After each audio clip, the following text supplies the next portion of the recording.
My name is Fred Berman. I'm a first-time candidate for Aldermen-at-large in the city of Somerville, and I hope you'll give me your support on November 6th.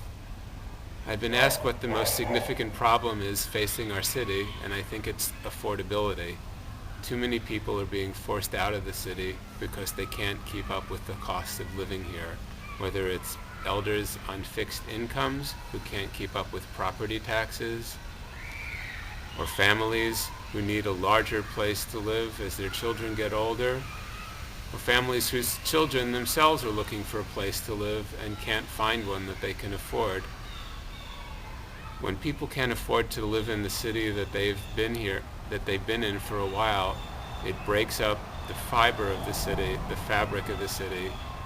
People have to leave their supports, and that's not what we want.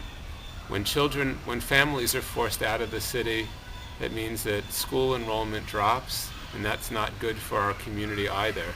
We've seen school after school close, and we need to do something about it. This is the first year that kindergarten enrollment has increased in about 10 years, and we need to do something to help families stay in Somerville. There are a variety of tools that the city has to do that. We have an inclusionary zoning ordinance that we can improve upon. The inclusionary zoning ordinance requires developers of new housing to create affordable housing as part of their developments, one affordable unit for each of the 8 units.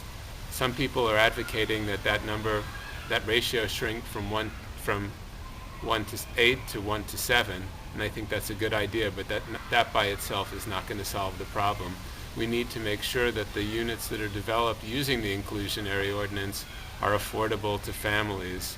We need to make sure that they're affordable to families with modest incomes, people who are working but may not have the money to buy a $180,000 or $200,000 condo.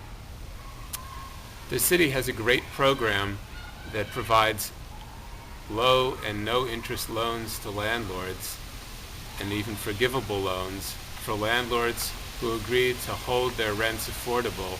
We need to take advantage of that program to a greater extent. There are landlords on the waiting list to participate in that program, and as the Green Line comes in to Union Square and along the corridor up to Tufts, the properties in that corridor are going to be facing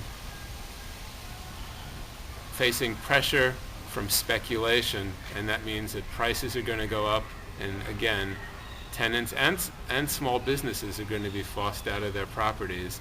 With the city's program to help landlords stabilize rents, we can help protect existing tenants against those pressures.